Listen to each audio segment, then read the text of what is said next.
My guest today is 21 years old and he's bought his first property when he was just 19.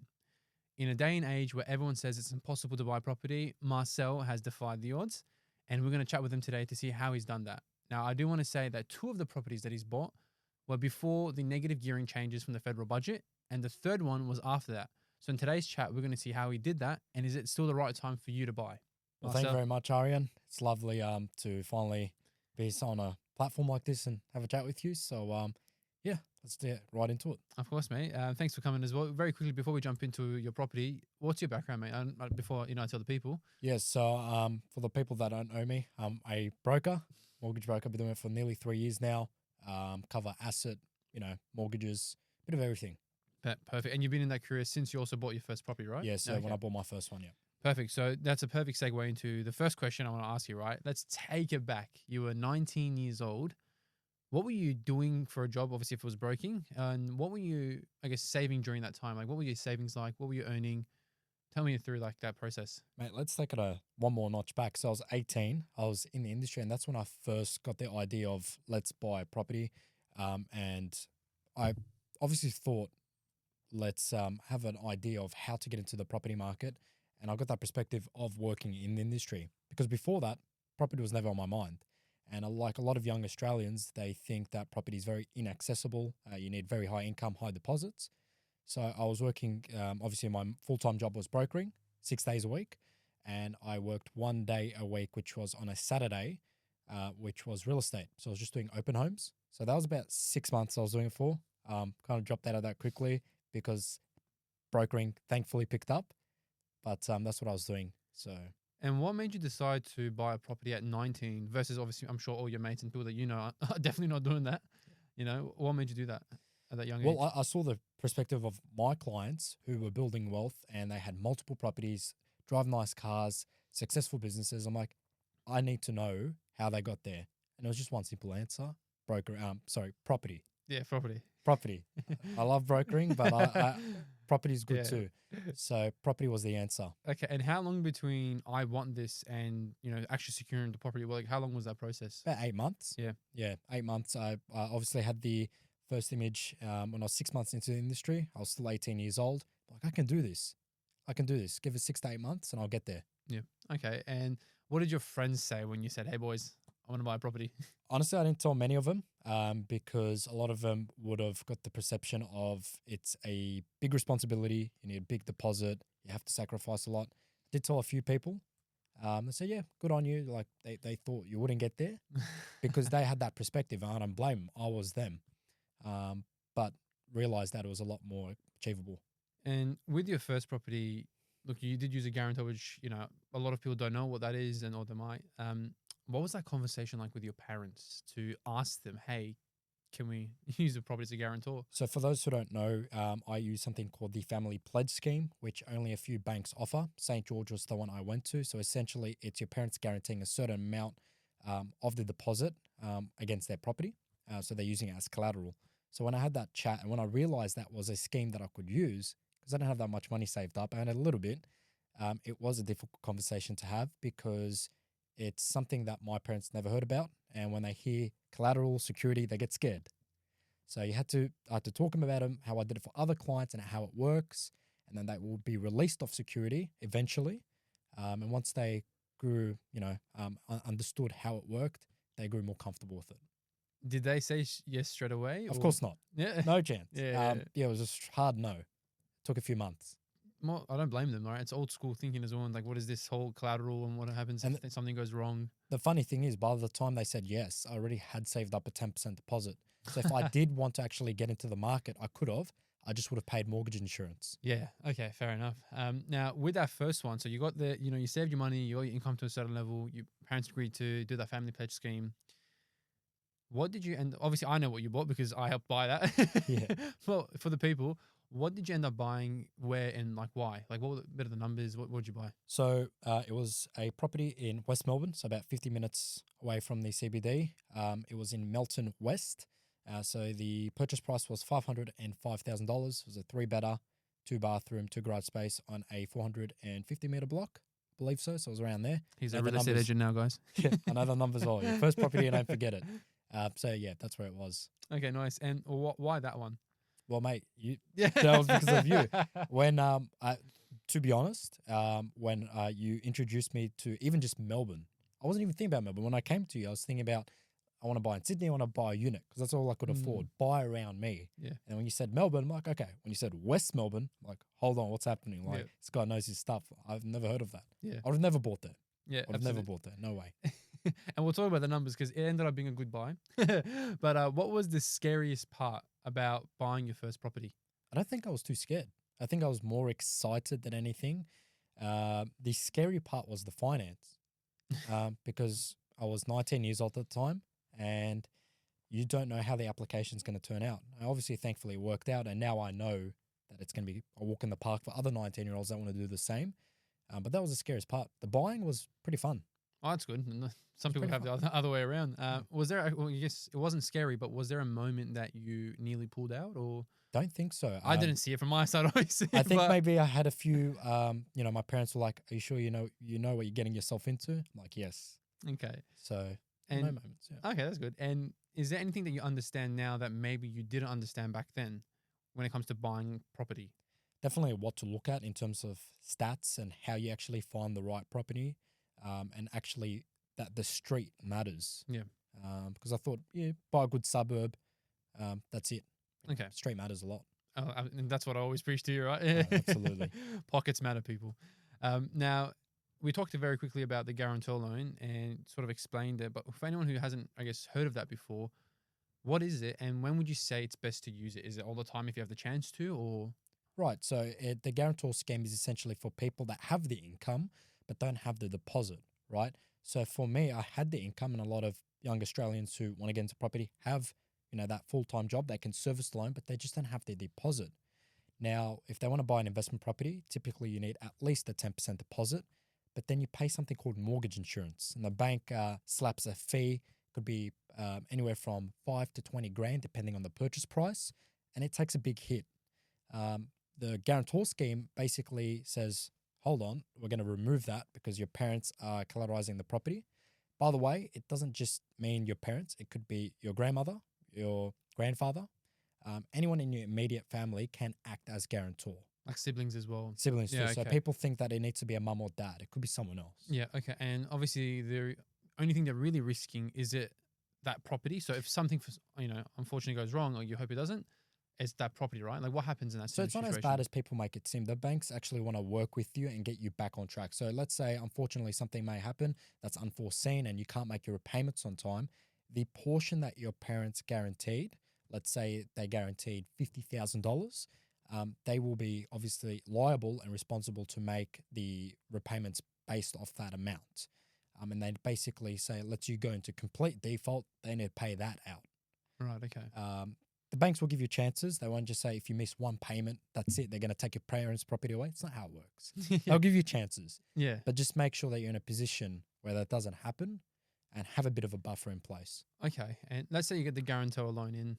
Obviously, you did yourself and you got yours released in 9 months. Like, what do you need to do to get that person released from the loan? Right. So you do two things. You can either just discharge it from your current bank or refinance it to a different bank. I refinanced to a different bank. I got a new bank valuation. Property got valued, and they discharge your parents' security once the loan to value ratio is at 80% or less. Yeah. And for your situation, when you got to that level, is it because the market had grown or was it because you paid it down? Was it a mixture of both? It was more so that the market had grown. I made the minimum repayment. I didn't make any extra repayments. I think I did one extra repayment. That was about it. And it just sat there. So the market definitely did its part. Okay, so we're happy with that, Billy. Okay, Very that's good to know. Okay. Now, if the market hadn't grown, how long do you reckon it would have, how long does it normally take, do you see, for your clients that, removing someone as a guarantor? About 2 years. If the market doesn't grow, it can take time. Yeah. In my position, it would have definitely taken that 2-year mark because you got to remember I was paying principal and interest, and it takes time. Because even now, I look at the amount I paid off the principal. It's not much. No, well, in principle, at the beginning of your mortgage is very little. It's more interest. Exactly. Yeah. So they front load it most of the time. So you're not, it's hard. Okay. So. And we talked about who a guarantor is for. Who is it not for? Is there anyone that you're like, hey, you should not do this? Or is there really no? Right. case So like that. I guess the guarantors that you want to do it for is if you have the deposit. If you do have that 20% deposit and you've got a bit of a buffer in place, there's no point really getting other people's security and risking their security.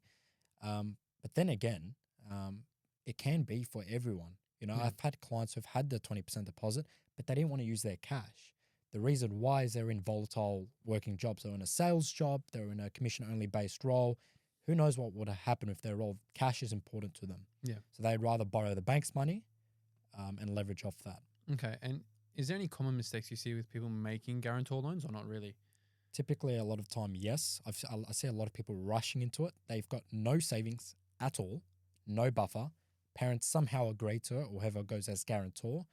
And then they're basically missing repayments, or if they need to do renovations, or if they need to do something, they just bought the property too early. Yeah. And it's good to get into property early, but just make sure that you have that buffer on the side. Yep. You need some savings. And let's say you can't get a guarantor done.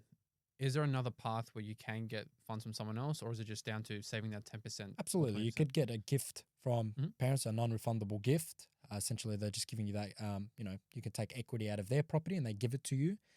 The benefit of that is they're not using their property as security. Yep. But then again, there's many different ways in terms of other schemes that are available. You know, there's the first home buyer scheme. It allows you to borrow 95%. Only downside is you have to live in it. It can't be an investment straight away. Yeah. Okay. And look, some people do that, right? And then they Yeah. just live in it and then they turn Absolutely. it into an investment after. So there's that way. So you're delaying that income. Now, we've talked a bit about property number one. Obviously, what you bought, where you bought. The growth has been really good, where you were able to take off your parents as a guarantor within 9 months. And I think since then, it's grown by like 27% or something in 18 months. Like it's done pretty Got decent. revalued at 634,000. Pretty decent when he bought it for 505. Yeah. Not too bad. Yeah, pretty decent. Yeah. I'll tip my hat off there. But let's go to property number two, which I wasn't involved in that one. Obviously, you did come to me for a little bit of advice here and there. But what made you feel ready to, obviously, one, buy property number two, but two, not engage another like a professional anymore, which kind of hurt my feelings.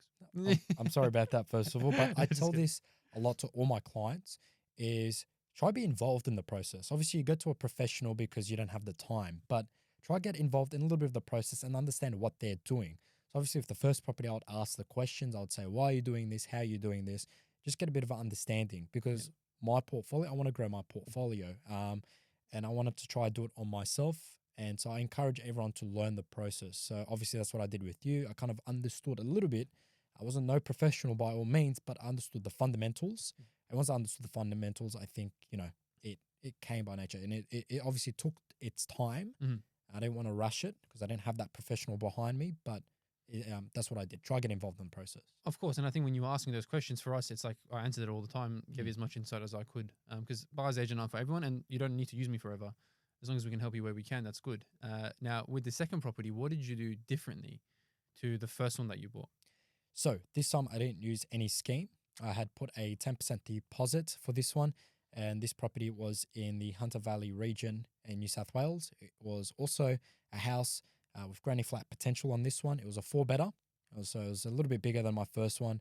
And I did renovations to this one. So about $20,000 worth of renovations, which I didn't do to the first property. I did a little bit of renovations for the first, but this one was more of a project that I kind of did. And it was more something that I had to put a bit of money into it to add that value. So the first one was a property that was affordable, good rent, grows, but something you can sit on. You can't do anything with it, no development potential, but Correct. get your foot in the market into a CBD. Correct. The second one, what it sounds like, is basically a property with development potential and value add potential. This is where then you get a bit more savvy. That's where you make more income different ways. These first two properties are negatively geared. So obviously with the old rules, they're fine. The third one, though, that you've just recently purchased, have you got unconditional on that? I have. Yeah. So there you go. One unconditional yesterday. Oh, there you go. Congrats, Yeah, man. Congrats. thank you. That one there again, did it without me. I did give some comments because I actually bought in the same suburb from my brother. So it was quite funny. We're all moving in there. But with that one there as well, talk me through that. Was it sort of a similar approach to property number two? It was. Or anything you did differently a little bit? Or I know we're getting a bit of tie with the agents.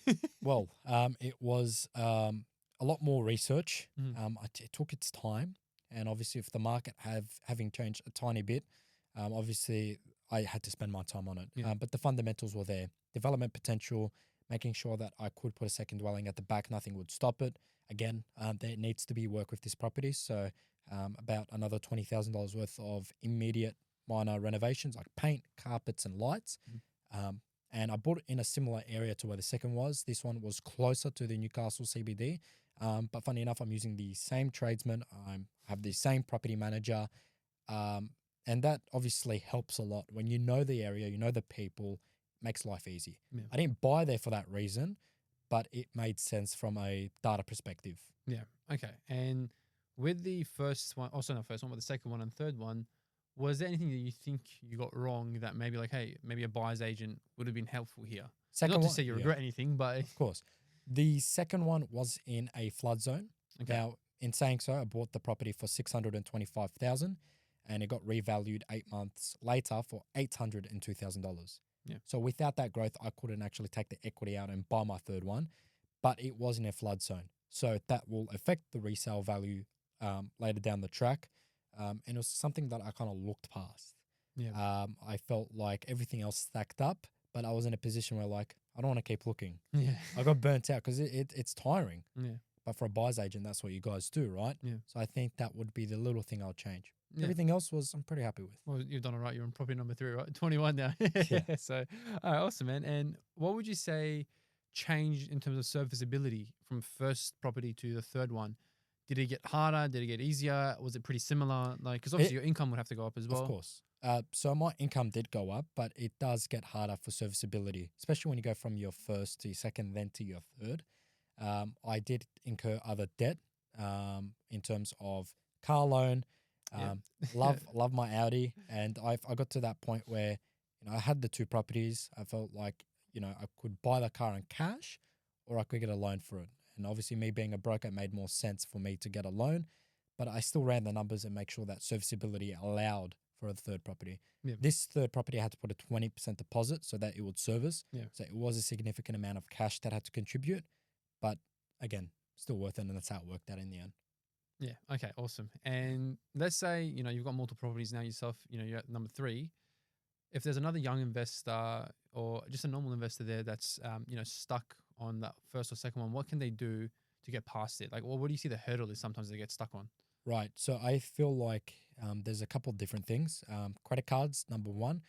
I would say every 2 out of 3 clients I work with have a credit card they have open that they don't even use. And it affects their serviceability by a lot. So a $1,000 limit will affect your servicing by $5,000. So it's about 5. It's a 5 times multiplier. And if they're not even using the credit card, close it. So I close all my credit cards for my third property. Again, there's other things like car loans. Make sure that it's under the correct structure. There are some banks that if the car loan's under your company, and there's obviously it's on the financials on self-employed.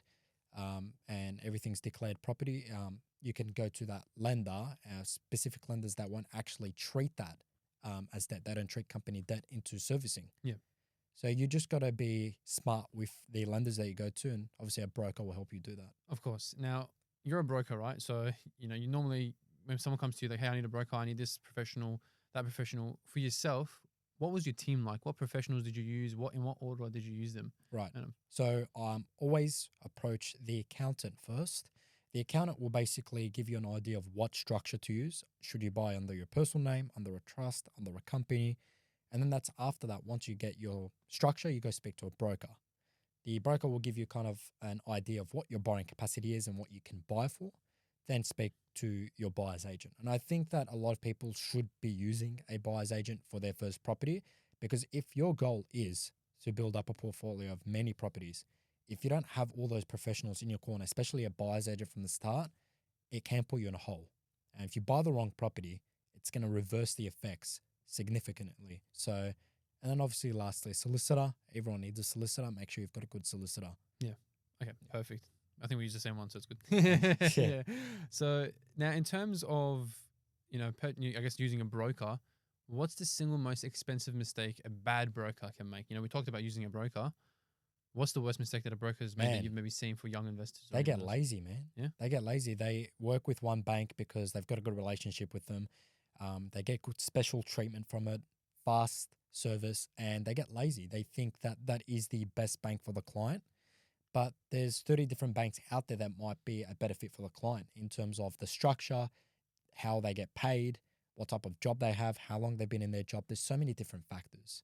And not all banks will treat your income the same. So brokers get lazy. Make sure that you've got a broker who's proactive, understands the market, understands bank policies. And if you've got a broker who's got multiple awards for one bank, sometimes it could be a red flag because they're just loading all the business with that bank. So sometimes when brokers flex their awards, it doesn't mean they're the best brokers sometimes. So, Okay. Yeah. Now, you talked about obviously broker, conveyancer, buyer's agent, accountants. I'm assuming for your properties, I know we did for the first one and for your second and third one, did you use the building and pest inspector as well? Because I feel like that's something that a lot of people sometimes be like, it's all right. Of course. Like, I think it's a must. Every property we buy, building and pest inspection is done. Of course. Unless you're doing a knockdown rebuild. But like, look, you must do it. There's just so many things that can go wrong with property. So many hidden things behind the walls that can happen. And if you don't have that professional to do it, it's only, $500 to $700 depending on the state you buy in. So it's not, you're buying a $500,000 property, let's say, what's $500? Let's say there's issues with the actual structure of the property that can put you in a big time loss down the track. Oh man, it could be tens of thousands. There's properties in the Hunter where you bought where the agent will say, oh, there's only this, maybe it's like 30K. And we get a building and pest, and I know it's going to be bad. So I tell the client, don't even put an offer. I'll cover this. We'll get the building and pest done. Building and pest comes back, it's like $100,000 worth of works. Because, when an agent does a building and pest as well, sometimes it's to the vendor's benefit. So you always got to get one as a buyer. And I think, as an inspector, they're going to check the piers. If there's a subfloor section, they're going to go into the roof void, see if there's anything wrong with the trusses, anything wrong there. But also, like you said, just make sure there's no skeletons in the closet, right? Exactly. Like you don't want to buy a property and then be left with an issue that's going to cost you tens of thousands, if not 50 to 100K, which can happen. Correct. And that's why I tell every client, have a buffer for expenses like this because they're important. You don't want to neglect them. And I think even in a renovated property, it will have issues. Any property you buy will have even brand new ones. Yeah, even brand new, or especially brand new ones. I've seen some brand new ones that have a lot of issues. But for example, like the property I bought for my brother, it was fully renovated. And it had maybe 5-10 grand worth of issues. Nothing major, nothing material. It was all little stuff. But it's gonna have some things. No property is perfect. It will require a little bit of tender loving care, they say, right? TLC. So I think that's important. Now, sort of rounding off that team that you're talking about, in my opinion, obviously a broker you always need. An accountant you always need. Conveyancer, of course, you always need. Building and pest inspector always need. I think the only one that you don't always need, which is probably at my own detriment, is saying a buyer's agent, like we talked about. I think a buyer's agent for that first, second or so property, really important. But if you really want to grow, it's like you learn from what I do. I'll tell you what I do. I always share the tools I use as well, right? Like you always ask me and I always tell you. And then from there, if you're feeling confident, it's like, okay, maybe I can do property 3 by myself, but I'll still come to Arian for some advice, which, for example, you did. I think that's the biggest thing. Like you don't need to use a buyer's agent forever. Sometimes you can trim your team down over time. Correct. To use just the right professionals. Yeah. Now, your first 2 properties obviously are grandfathered, right? With negative gearing changes. And the third one isn't. How much of your playbook has really changed, or has it really? It has changed. Yeah. And I think that what I've done differently with the third property is making sure that I can get dual income from it. Making sure that I can put a second dwelling at the back so I don't feel that burden of no negative gearing. Now, a lot of people are exaggerating the effects of negative gearing in terms of how much you get back. Look, it's something, but it's not everything. But I think the way that I can kind of get past it is by putting a granny flat at the back, and that's what I intend to do. A 2-bedroom granny flat, let's say it rents out for $400 a week. The front dwelling rents out for $600. It's $1,000 a week rent. That's being optimistic. Let's say conservatively I get even $900 a week combined. That still puts me in a really good position. I don't have to rely on the tax savings at the end. Yeah, well, I think you're being very conservative with the granny flat. Your granny flat will get more. I've seen some granny flats up there. They're getting 5s in front of it. I hope so. Yeah, I hope so. It'll be good. So I guess I was going to ask you, if you were 19, right, buying a property again, let's say you were 19 again, buying again today, that first property, would you have bought what we bought in Melbourne knowing that, or would you have tried to maybe get something with granny flat potential? But I guess the biggest caveat is you need a budget because, 500K to buy in a market with granny flat potential, those markets don't really need granny flats. we're seeing houses with granny flat potential, those type of markets be typically, especially in New South Wales, 750 to a million, roughly, right outside of Sydney. Right. So I've worked with recently a few 19 and 20-year-olds who have bought their first property after the changes. And they've come back to me and they said, Marcel, look, I could wait another year or two, maybe get a higher income, higher deposit, and then buy in a better market. And I'll tell them, okay, well, let's look at your options. What can you buy for now? And as you said, $500,000, it's not getting you much anymore these days. So I will tell them, look, if it means waiting a year, you're not missing out on much, right?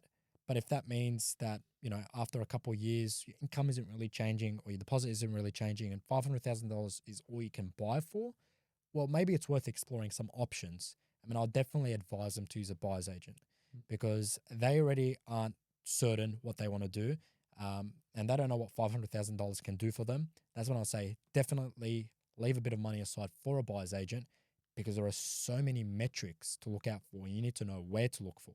Yeah. Okay. Yeah. And with those people that come to you, right, that say, hey, I think because you have a Discord community, right, and they're all very young, Correct. around Yeah. your age, like, would you say it's harder now than it was 2 years ago to buy property as a young person, or just anyone? Or? Absolutely. I mean, all with these changes that happen, the negative gearing changes, your borrowing capacity has nearly decreased by 15 to 20%. It's substantial. Yep. And basically now the people that are trying to buy something, they can only afford something around that $500,000-$600,000 mark. When they go on realestate.com and look at what they can buy for, they're gonna be shocked. Yeah. Because when I was that age at 19 buying my first property, I went on realestate.com the first time, I was shocked. New property was not cheap, but I was shocked, right? So then they get the perception that one, they can't buy anything, or two, all they can buy is a unit. Yeah. In Western Sydney. I was gonna say you're probably looking around Jameson, like Penrith area, if it's 500, right? Like, well, yeah, and look, sometimes I'm not saying all units are bad, but if your goal is to build up a portfolio, get a few properties under your belt, it's not the way to go. Yeah. What would you say, like, the one thing that you're seeing that young investors are scared about? Like, are you seeing something, hey, I'm really scared about this happening, or anything like that, or not really? There's no real one fear. I think there's just a kind of, the market's always changing. There's policies always coming out. You've seen the government now with the budget, but you've also seen them with self-managed super funds out of nowhere. And young investors are looking, and the government is basically saying, we're trying to help first home buyers. But are they really? Yeah. Because you see all these changes and it's just reducing the capacity each time for young investors. And it's getting to a point where now they're just scared of the market, the government, type of property they buy. Are they buying in a place where the tenants are of decent quality? Will they pay their rent on time? There's a lot of fears right now in the market. It's not just one thing. And Yeah. I feel for those people because it has changed. Well, it's a good thing that you made your Discord, right? That I talked about. Right. Because that's what I think you're trying to do, that because you went through that, right? Correct. And we work together with sometimes clients who are young, that are 19, 20, like you were, because now That's you're right. an old man, you're 21. Thank you. So, you're trying to guide the younger generation. Like that Discord that you made, right? Why? Because it's, people monetize their communities, right? They might say, hey, this community is for first home buyers or investors or whatever it is, and they charge like a monthly fee, $9, $20, whatever it is. How come you made your community free? The Wealth Playbook community was basically founded. The only reason I started it is generally I went online one day, I was seeing all these communities, they had a fee for it. Most of them, they couldn't even justify the fee because it was a load of BS, and what they were selling was BS, and it got me mad. It got me frustrated. Like, I'm going to make a community where the whole motto of it is I'm not going to charge. And that's essentially to bring a community of young people who want to build wealth for themselves in different ways. It doesn't just have to be property, but a lot of them are inspired and they do want to buy their first property, and that's what we help them do. We help them look at areas where it is relatively good to buy property. We take a look at their finances. We recommend them good accountants, the whole team. Yeah. Right now, what I'm saying that I would never monetize the Wealth Playbook community. Look, maybe later down the track, there might be a few add-ons, but I feel like right now, that's not my focus. My focus is to bring people in, give them that perception that property isn't scary. It doesn't need to be. And as long as you have the fundamentals for it, it's a lot easier. And I've met some really cool people, 18-year-olds, 19-year-olds. They've got multiple properties. I know this 18-year-old in our community has 2 investment properties already at 18. Wow. Insane, right? Wow. So there's people like that. And I'm like, well, I'm the one giving advice. No, this guy should be giving Yeah. advice. Like, so you meet a lot of cool people, and that's another reason I Yeah. started it. It's a really cool community. I'm actually in the, just because I've been on a few AMAs, I've helped, give locations to people, but I'm probably the oldest one there as well. Maybe, I don't know. I think you might. I might be, because they're very young in there. But sometimes I see questions come through, right, in the community here and there. Like, what's the most common questions you think that are coming through? Like, what's the most common thing that you think you're seeing in your community? Marcel, where would you buy a property for $500,000? A lot of people have that $500,000 mark at the moment, and they're coming to me and they're asking, I see a lot of value in Melbourne, specifically Melbourne units, because that's what they're hearing from other people and that's what they can really buy for. So that's a very common question I get. My answer always to them is, what is your goal? What do you want to get from property? And I would say at least half the people who have come to me don't have a specific goal or a specific objective. And I actually talk them out of buying property. I know, talk them out instead of in, because buying property doesn't guarantee you success and wealth. It can put you in a really bad position if you rush into it.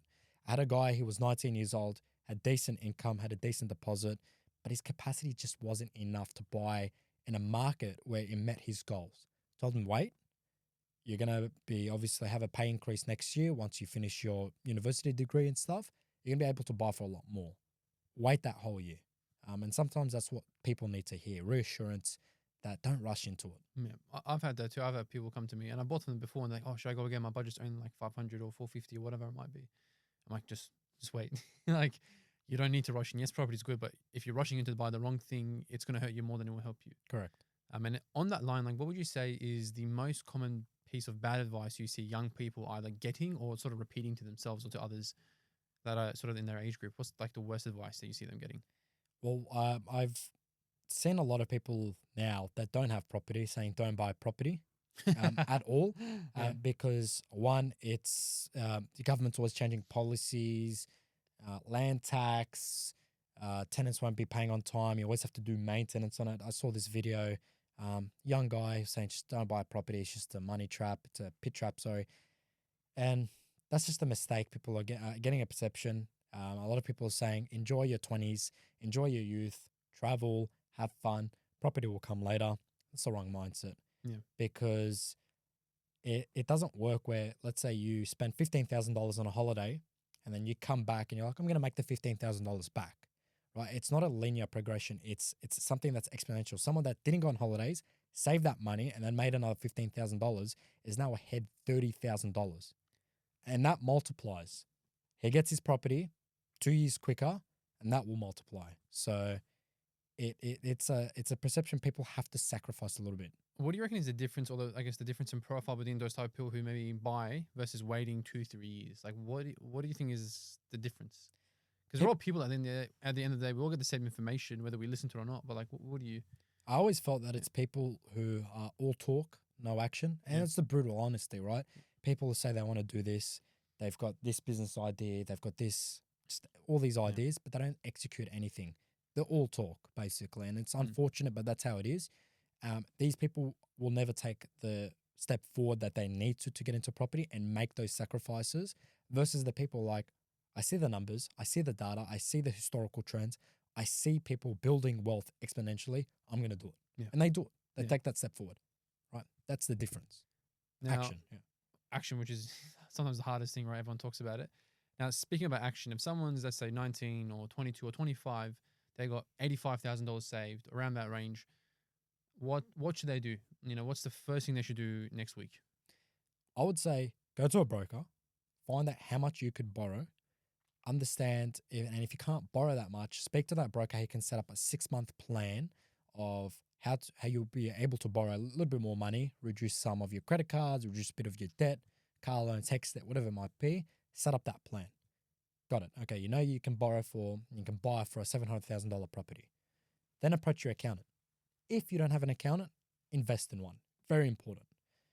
Go to your accountant, say, I want to buy this $700,000 property. What structure should I buy in? Is it my personal name? Is it in a trust or is it a company? Figure that out and then understand what your goals are. Now, not many of my clients have a financial advisor. They don't need one. But if you can't understand your goals, you might as well go speak to one and kind of map out what your goals are in the next 3 to 5 years. Once you understand all of that, then I think you need to understand where to buy. And that's why you need to potentially approach a buyer's agent. As you said, not everyone uses a buyer's agent, but I feel like the only reason I used one is because my goal was to build up a portfolio of properties. And I knew if I did the wrong purchase on my very first one, I had very limited understanding, limited time, because I was working 7 days a week, it would stuff me up. So I would invest a little bit of my cash that I have on the side into a buyer's agent, and I would approach one, figure out where to buy, and take it from there. Yeah, perfect. And I think the biggest thing I want to say with today's chat as well is so many, and I said at the beginning, so many people say, oh, buying properties is hard. And look, it's not easy. Definitely it's not easy. And, the average first-time buyer age is anywhere from, 34 to 36 around, your mid-30s, It's basically. in the mid-30s, and it keeps going up. Yeah, it's not getting easier. Look, and I know people that are friends of, like, for example, me and the family friends and things like that are in their mid-30s with kids and they don't even have a property yet. Versus, like, people like yourself that have helped buy at 19. And it's just, all I want to say is the purpose of this is to make sure that you guys understand buying property isn't impossible. It is possible. And it's not hard. You just have to sacrifice a little bit to get to where you want to be. But Marcel, thank you so much for joining me today.